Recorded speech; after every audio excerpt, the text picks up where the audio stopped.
Alright, welcome back to the Yes Mod save. I know it's been a few weeks since the last upload, and before we get into this episode of Raw with a fully pre-booked match card, I'm just going to ask you guys, I'm not going to be going on hiatus anytime soon, but I am going to have decent chunks of times in breaks between videos right now. Just like at least probably like 5 days.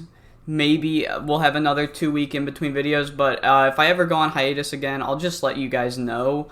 But you guys are just going to have to bear with me. I'm doing a lot of stuff, and I just don't have a lot of time for recording. I have more important things to really take care of at the moment, so just, hold on to... YouTube is kind of at the bottom of it's a short list, but it's a list that'll fill up my whole day of stuff I gotta do throughout the week. So YouTube's at the bottom of it. I'm recording when I can.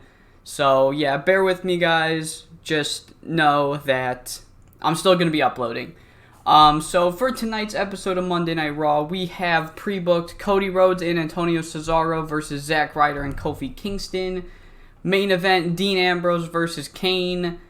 Fandango versus the returning Shelton motherfucking Benjamin, greatest wrestler of all time. I had to pick him up instantly. The Awesome Truth will reunite tonight. Will they be a team going forward? What will happen with them? Who knows? Who knows? They're taking on Heath, Slater, and Jinder Mahal, who have just had a problem with The Miz because he's from Hollywood, I guess. Or that's his gimmick, is that he's a Hollywood guy, they're musician guys. And then last thing we have pre-booked for the night is the Bella Twins versus Layla and a partner of her choosing, if she can find one. Bella Twins have been going on Twitter saying they are confident Layla has no friends. She won't find anybody to team with her. And then ignore this thing at the bottom. This is the triple threat for Extreme Rules that we pre-booked. I accidentally put on Raw. It won't let me move it during the PM part of the day, which is stupid. I've tried. Won't let me. Alright, so let's just get right into the show. Okay, so we opened this edition of Monday Night Raw with the general manager, Triple H. He announces that he wants the two men that are going to be fighting for John Cena and his challenger. He wants the WWE Champion and his challenger to have a face-to-face to open this episode of Monday Night Raw. Get the fans all hyped up, get them in a great mood, add some hype to the main event of Extreme Rules. And Ryback comes out first. John Cena comes out, and John Cena, this whole segment during this face-to-face, he's doing his usual John Cena, I'm the goofball, same kind of shit he did with Sheamus, really burying Ryback. And Ryback, just every second this goes on, the more angry he gets, until eventually Ryback has had enough. He's had enough of this face-to-face, meat hook clothesline, picks up John Cena, hits him with a shell shock, beats down John Cena fairly easily. I mean, it could have been a blindside, but John Cena probably should have expected this. Ryback hits a second shell shock for good measure before storming out, shoulder bumping Triple H on his way out, and really just kind of showing his worth. John Cena really throughout this segment kind of said Ryback isn't worthy of a title shot, and Ryback trying to prove his worth here. And we open the show, the first match of the returning Shelton Benjamin. It's a victory for him, obviously. Shelton Benjamin defeats Fandango in 10:28 by pinfall with the pay dirt. I might just change it to a super kick, his finisher. Let me make a note of that right now. Super kick. Let's do make Shelton's finish a super kick and the T-bone. Because I remember in SVR 07... suplex, T-bone suplex. He had the T-bone suplex as his finisher. I don't like the pay dirt that much. It's like you're giving yourself the rock bottom, I think it is.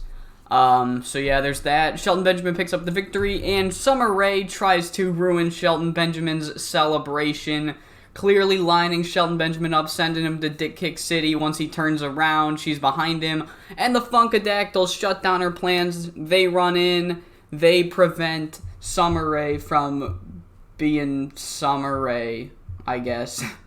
I guess that's the only way to put it. And then the baby faces of Tons of Funk and Shelton Benjamin stand tall. For those of you that are worried, no, Shelton Benjamin will not be joining and making this like a 5-person stable of dancing people. This was just a one-off. Shelton Benjamin helping his former co-worker Giant Bernard out with this feud. Shelton Benjamin will be going solo after this angle.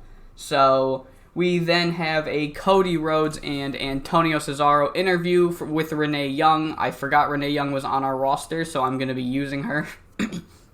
She's not too over, but she's got good microphone skills, so once we give her a few angles, hopefully she'll be performing better. Basically, in this promo, Antonio Cesaro says something like, Cody isn't getting his title match this month, but he will prove his worth and get his win back. We will get the win in the tag team match later on tonight. That's all that is. And that's just time filler, basically, because up next we have the Bella Twins. They are already in the ring. They made their entrance for the live crowd during this angle.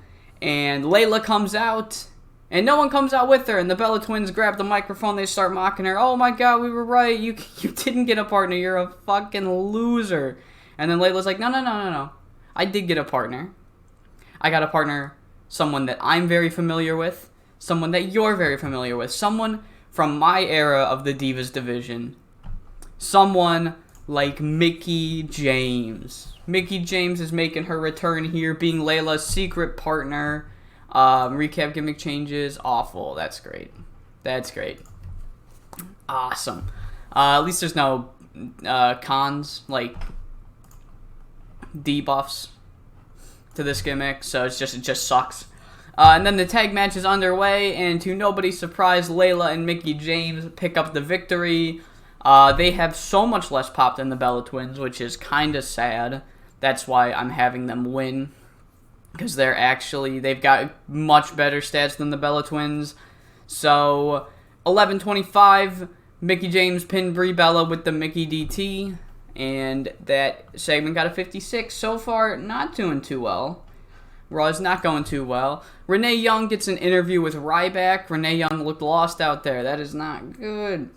Ryback cuts a promo basically saying, like, ever since Hell in a Cell 2012 with my WWE Championship match, my only one of my career so far against CM Punk, my career has been on a downward trend. And on Sunday, I will be rebuilding myself. The Ryback rebuild begins at Extreme Rules once I gain the WWE Championship for the first time in my career. I might be wrong. I think that's his only WWE Championship match was in Hell in a Cell. He might have had one on Survivor Series. I'm not sure. I'm thinking that was the only one. I could be wrong though. One of the only ones. The Awesome Truth are backstage they're just on their way to the ring. This is just like a 1-minute angle. They run into Alex Riley. And after the success so far of The Miz, or the apparent success of the reunition of Awesome Truth, The Miz burying the hatchet with his former rival and tag team partner, R-Truth, Miz tries to bury the hatchet with Alex Riley. And Alex Riley just immediately blows him off. He blows him off and doesn't say anything. So that didn't go well. But what did go well was the reunite of Awesome Truth. The story of this match was basically that The Miz kind of works the majority of the match. It only goes 9:45. So yeah, The Miz really works the majority of this match. And we keep teasing the hot tag to R-Truth. But everybody's wondering whether R-Truth will actually tag in once, the hot tag is successful. But Jinder and Heath keep cutting it off. And eventually for the finish, The Miz does get that hot tag. R-Truth tags in. He pauses for no time. Immediately jumps in. Hits Slater with the what's up? What the fuck is that? Okay, he hits him with the lie detector for the win. R-Truth and The Miz are on good terms once again.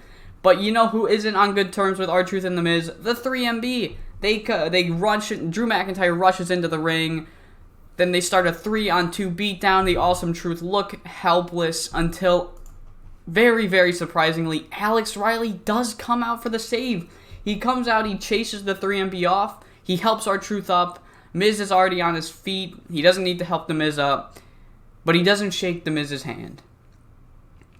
He doesn't shake The Miz's hand, and once he helps R-Truth up, make sure R-Truth is okay, Alex Riley leaves. Alex Riley's still not a fan of The Miz. You know what? After all The Miz would have done to me if I were Alex Riley, I probably wouldn't have been a fan of The Miz either. So, you know, Mark Henry just cuts a promo. This was really a promo to test how well Mark Henry could do on the entertainment rating, and he does pretty well, so that's good.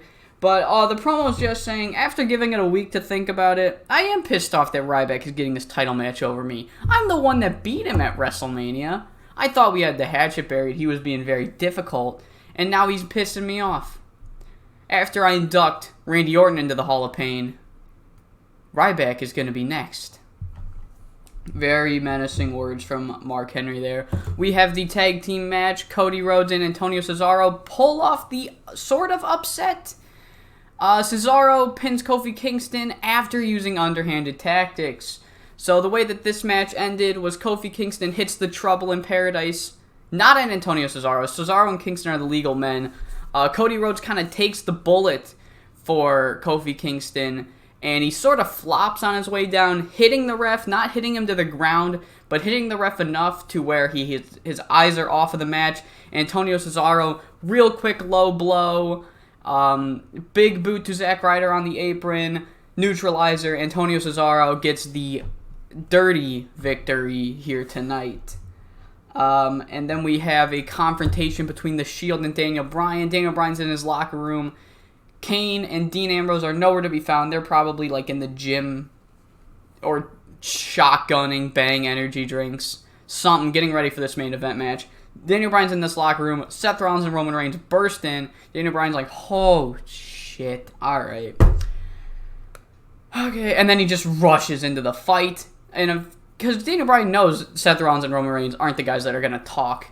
He rushes into the fight. He hits Seth Rollins with a nice punch, but immediately spear by Roman Reigns, and the Shield lay out Daniel Bryan. And we do not know if Daniel Bryan will be able to be ringside for the main event match, which is coming up very soon. It's actually coming up after this angle with Randy Orton and Mark Henry. Randy Orton meets Mark Henry backstage, says the Hall of Pain's over, Henry. You're old. Your stupid Hall of Fame is stupid. I'm going to kick your ass, and a pull-apart brawl, and we get some nice security guys and gals to help out. This is basically everyone in Dev who has less than 10 popularity, so nobody knows who Oliver Gray is, even though he's one of our tag champs, so that's great to know. I've signed Dakota Kai and Diamante, by the way. This is their Raw debut, I guess. They are going to Dev. All these people are NXT people, so yeah, Hollywood hung Briley Pierce and Mojo. This is just kind of a cheap way to get some people popularity is by putting them in a hot angle. And in the main event match, Dean Ambrose pulls off the upset, beats Kane. Of course, Seth Rollins and Roman Reigns were at ringside, and Kane really did lose to the numbers advantage. He had no real chance of winning this match. But, you know, this is a big win for Dean Ambrose. This is a very big win for Dean Ambrose, knocking off one of the bigger names in the company and giving the Shield some good momentum going into the tag title match on Sunday. And speaking of good momentum going into that match, after the match, what else are the Shield going to do but triple powerbomb Kane? Kane tries his damnedest to fight away from it. They pick him up for it. Kane gets out of it. Brawl spills to the outside. But the 3-on-1 is too much for the man that just lost a match, too. And triple powerbomb right through the announcer's table. 76 to end the show. Hopefully this gets a good rating.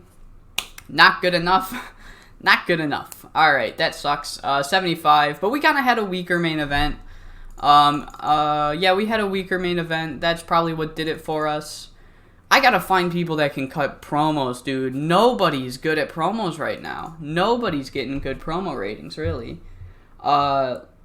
In my definition of a good promo is like 80 and above, and nobody's hitting that. Only like Cena and Triple H right now. So that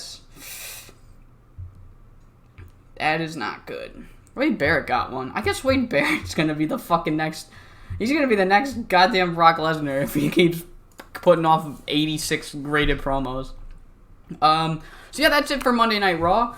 And let's get into this week's edition of Wednesday Night NXT. Alright, now it is time for our second show out of 3 in this video.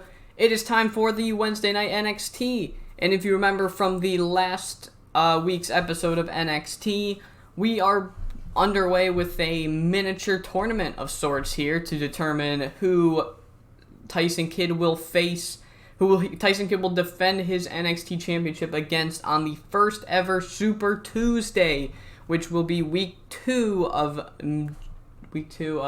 June 2013. And the 4 men that are selected are Corey Graves, Kassius Ohno, Sami Zayn, and Tyler Breeze, and that is the matches. Corey Graves versus Ohno will be in the main event, and Sami Zayn versus Tyler Breeze will happen right before then. But we also will have another match to set up an event going on Super Tuesday, as the newly formed team of Baron Corbin and Mojo Rawley, the football players, as I guess I'll call them for now. I don't have a full a united team name yet, because I don't know if they'll be a good team. Will take on Enzo and Cass, where the winner will face British Ambition for the tag titles on the first ever Super Tuesday. That's really all we need to discuss before we head into the show. So, we open the show, Tyson Kidd and Sami Zayn meet backstage. It's sort of a cold open, and not really going into details because I don't exactly know fully what's going on in this segment. They just kind of meet up backstage, and they really like each other's company, and they're like, yo, you chill, and I was like, no, you chill. That's how we open NXT. This was really just a segment to see how Tyson Kidd would perform with angles, and he isn't doing too bad, so that's pretty good. Number 1 Contenders match gets a 24, and unsurprisingly, the pre-established team of Enzo and Cass were the ones to defeat the newly formed team of Baron Corbin and Mojo Rawley. They didn't have bad chemistry, Corbin and Mojo, so I might just run with them for the future. So, yeah, actually, now that I think about it, are they? Now that I think about it, I think that Mojo is a face. Yeah, Mojo's a face and Corbin's a heel. Maybe we maybe we won't run with this team for too long. Forgot about that part. It's been a scramble to rebook this tag title feud as one of our newly established teams, a team that I'm actually going to use in the tag team division, got injured. So, yeah, I guess this is really just going to be a short partnership until this storyline concludes. But I do need them. They are going to be working together for the very near future, but I don't know how long after that. We get another Luchasaurus hype video. Luchasaurus is currently a heel. I'll wait for the last, because spoiler alert, there's going to be more fucking Luchasaurus hype videos. I'll wait for the last one before I turn him face, because I don't want to get that too many turn penalty. So, another one. Basically, the story of this hype video, all we knew before that is that there was a Luchador Tyrannosaurus Rex that is coming to NXT, and everyone was like, what the fuck? And now we know the dinosaur's name. The dinosaur's name is Luchasaurus. We are going to be running with Luchasaurus, as we all knew. Charlotte and Becky cut a promo basically saying that, yeah, we formed an alliance, and we are going to take the women's division by storm. Nobody's going to get a win on us ever again. Alright? No more. Becky Lynch is sick of being some geeky river cross dancer. She wants to be taken seriously. I'm already taken seriously. I'll show her the way. Emma, Paige, everybody else, y'all better watch out. Sami Zayn defeats Tyler Breeze in 13:48 with the Haluva kick. Sami Zayn got a 59. I'm pretty sure everyone knew Sami Zayn was winning this match because it's Sami fucking Zayn. And 54, which is pretty good because it's Sami fucking Zayn. We then have a British... Oh, there's a noticeable... Holy shit. I have never seen this before. Does that just mean that Sami Zayn's really fucking over? Okay, that's great. Either nobody was invested in our show, or Sami Zayn is just really fucking over. Okay, that's pretty cool. We then have a promo by British Ambition. They're hyping up their Super Tuesday match, just kind of a generic thing. And then the football players run in and beat them up. They lay them out because they're mean and they're angry.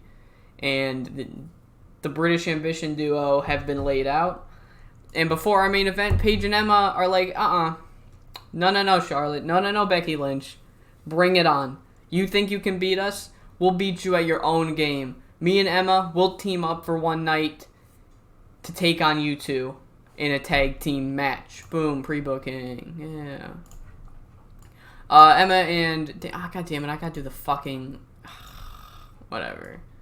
I forgot. I keep forgetting to do that. Female, we've got Becky and Charlotte versus Paige and Emma. There we go. That's happening next week. And the other match that's happening next week is Sami Zayn versus Kassius Ohno. Ohno got a 60. That's fucking awesome. Kassius Ohno defeated Corey Graves in 15:02 by pinfall with a KO. Alright. Is that the elbow to the back of the head? Whatever. But it's because of following interference from Camacho. Last time we saw Camacho was shit on by Corey Graves. Corey called Camacho a second-generation failure and then beat him in a match. So Camacho is not happy, but this Camacho looks very different. In fact, this Camacho looks just like that.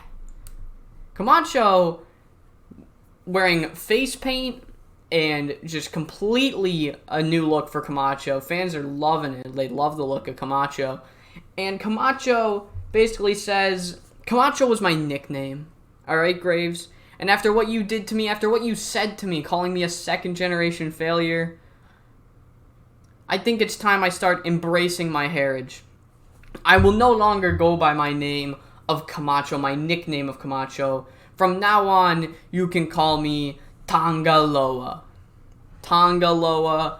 We are rebranding Camacho. We're not doing the Hunico. We're not doing the Hispanic thug gimmick with Camacho. We're going to do something with Tonga fucking Loa. And that is how we end NXT 52. That got much better than I expected. 52 for this episode of NXT. Pretty big reveal for the Tonga Loa thing. If anyone's a New Japan fan, they'll pop for that. Yeah, I kind of want to push Tonga Loa. I kind of want the 4 biggest names in NXT to be Sami Zayn, Kassius Ohno, Tyson Kidd, and then Tonga Loa.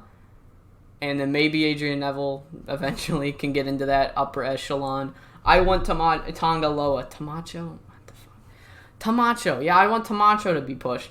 I'm going to stop putting my foot in my mouth and just send it right off to our final episode, or our final show for this episode. With a mouthful. SmackDown. What do we got going on for SmackDown?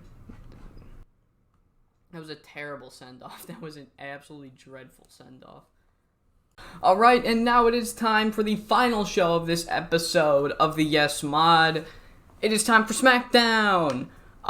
So, what an episode of NXT that was, am I right? I have no idea. I have no idea how it went. For all I know, Sami Zayn and Kassius Ohno could have gotten injured, and someone could have died after the SmackDown. I've moved it to Tuesdays. I've moved it back to Tuesdays. Last week I had it on Thursdays, and I said we were just going to pretend like we're still pre-recording it on Tuesdays, and then I realized, what if we do have, like, a Kenny death, and then I just have to, like, pretend that no one died. So just for continuity, I'm going to run these SmackDowns on Tuesdays and just put them on the end of NXT.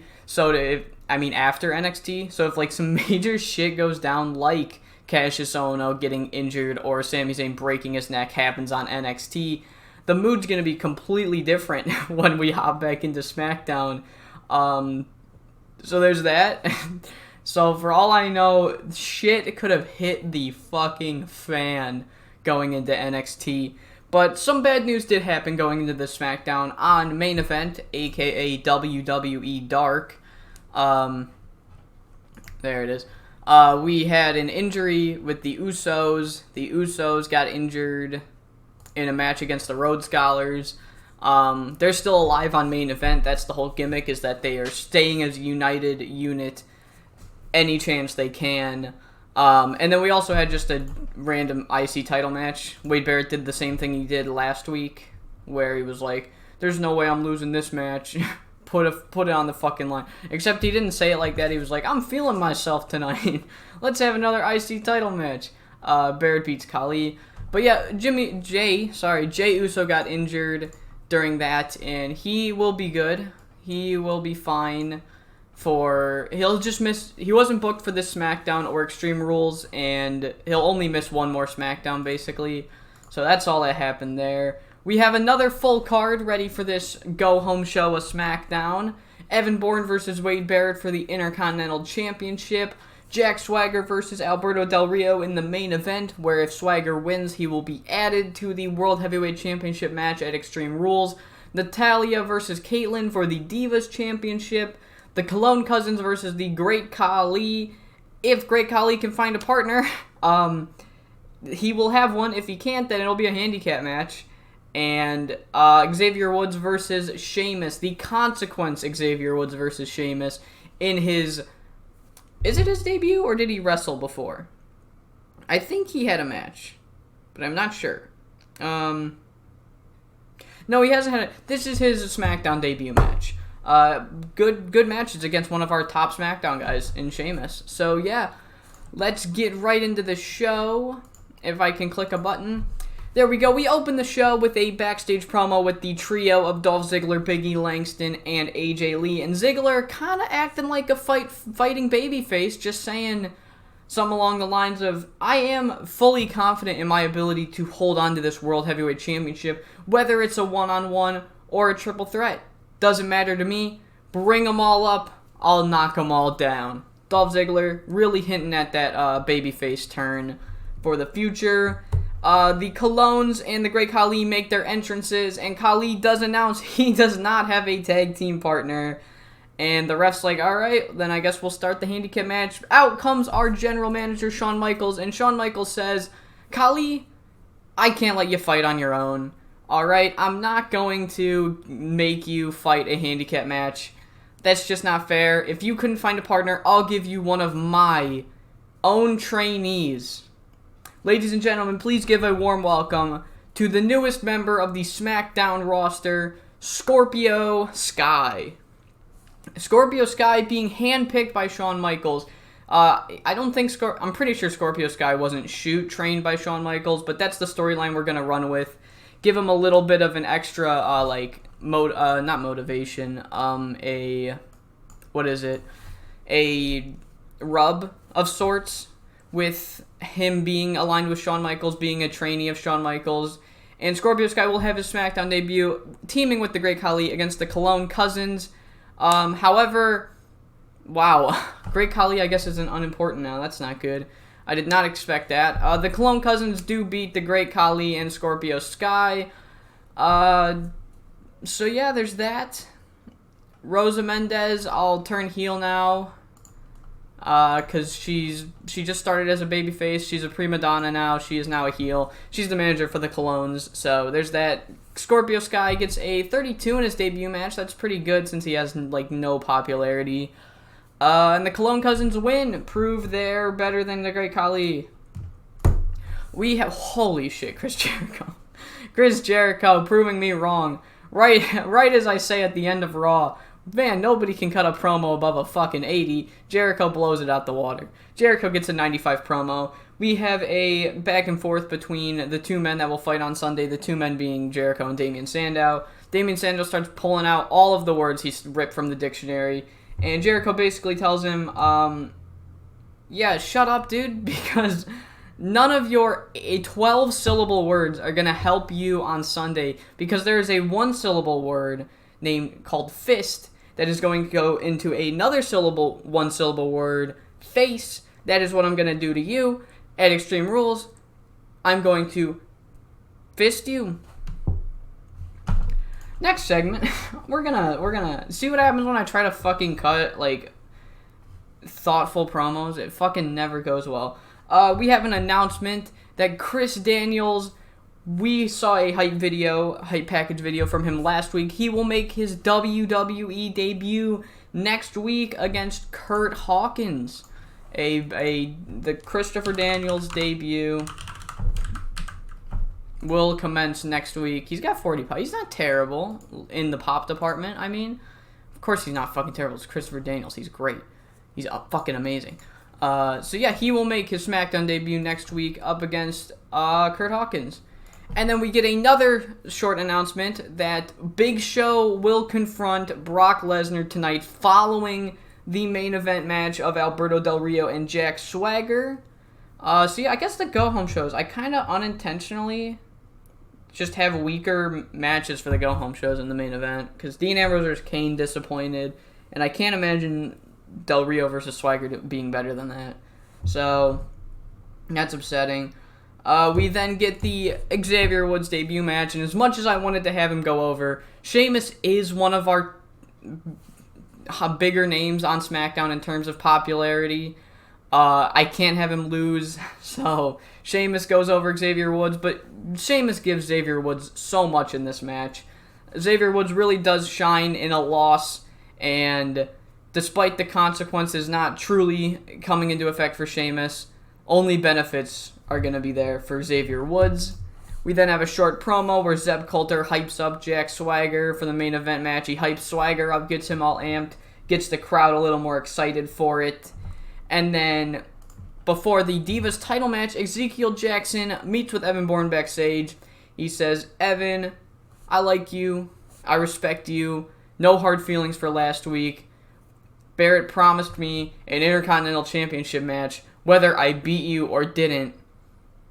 And I'm not getting that match. So I'm rooting for you, Bourne. Get that fucking title from him." And Evan Bourne's like, "Dude, if I win the title, you can have a match, no problem." So Ezekiel Jackson was promised something by Wade Barrett. We were not informed about this last week. We were wondering why a babyface would align himself with a heel like that. And it's because Jackson was promised a Intercontinental Championship match, whether Jackson won or lost, and he's not getting that title match. So we'll have to see how that plays out. We then have the Divas Championship match, Kaitlyn versus Natalya, and Kaitlyn defeats Natalya in 9:49. Just a very even match, but in the end, Natalya is just not as good as Kaitlyn, I guess. That's the story, and Kaitlyn is just better than Natalya, at least for this night, after she hit the spear for the win. But AJ Lee wastes no time in trying to get one up on her rival. She rushes in from the crowd. Before Kaitlyn can even celebrate, AJ Lee steals the Divas title from ringside, smacks Kaitlyn with the Divas Championship, and just poses over her body, holding up the Divas Championship. And that is how that segment ends. Del Rio tells Ricardo to hype him up like Zeb Coulter did. Ricardo fucking fails at it. Ricardo tries his hardest. Del Rio's just kind of an asshole, like, shut up, I'll do it myself. And Del Rio hypes himself up for the main event match by really attacking Jack Swagger's character, saying, "Jack Swagger, you were a one-year wonder. You are worthless now. You will not defeat the Mexican aristocrat." Still didn't go down with the crowd. One of my friends told me that these will go away if it's eventually built up enough. I'm hoping it's 10 because I'm running the angle at Extreme Rules, and if it goes down badly, it goes down badly. So there's that. We have the Intercontinental Championship match, Wade Barrett versus Evan Bourne. This match goes about 13 minutes long. Let's see how 13:07 minutes. And Evan Bourne really looks like he has the victory in his hands. He hits a super kick, Wade Barrett. He is on the floor. Evan Bourne hits the airborne. 1, 2. Wade Barrett grabs the ropes. Wade Barrett gets a rope break. He rolls out of the ring. Evan Bourne goes for a suicide dive. He hits it. Evan Bourne's really hitting all the major moves in his offense. But in the end, it comes down to Wade Barrett hitting the waistland, and Evan Bourne is about to reach for the ropes like Wade Barrett did. Wade Barrett holds his arm down, and then Wade Barrett himself hits the ropes, but he uses his body to block the ref's vision, so Wade Barrett uses the ropes for leverage after preventing an Evan Bourne rope break and getting a tainted victory over Evan Bourne, and defense number 4 of the IC title. They had great chemistry, or pretty good chemistry, and that is, you know what? That is pretty good. But for justice for Evan Bourne and kind of himself, Ezekiel Jackson runs down to the ring and beats up Wade Barrett. Wade Barrett tries to use the belt, and it is foiled by Ezekiel Jackson. Ezekiel Jackson hits whatever his finisher is, and Evan Bourne hits the airborne. For justice, Ezekiel Jackson and Evan Bourne kind of celebrate. Ezekiel Jackson still's been wronged by Wade Barrett, hasn't gotten that title match, but at least for a moment, he can celebrate. And before our main event, our general manager, Shawn Michaels, makes a short little announcement, and he says that big things will be coming for SmackDown, and I will reveal it myself. I will reveal what these big things are, these big plans I have for SmackDown. What is it going to be? It's going to be revealed at Extreme Rules. Why was that so hard for me to say? Shawn Michaels promises big things for SmackDown. They will be announced or be revealed at Extreme Rules. Why did I add 50 extra words? That's just how I do things, I guess. And then in the main event, 72 rated match. This did not do better than the Raw main event, but it was closer than I expected. In a bout that had decent reaction from the crowd and subpar wrestling, Alberto Del Rio defeats Jack Swagger in 17:36 by submission with the cross arm breaker. I like to imagine that Swagger had the ankle lock in, but not locked in fully.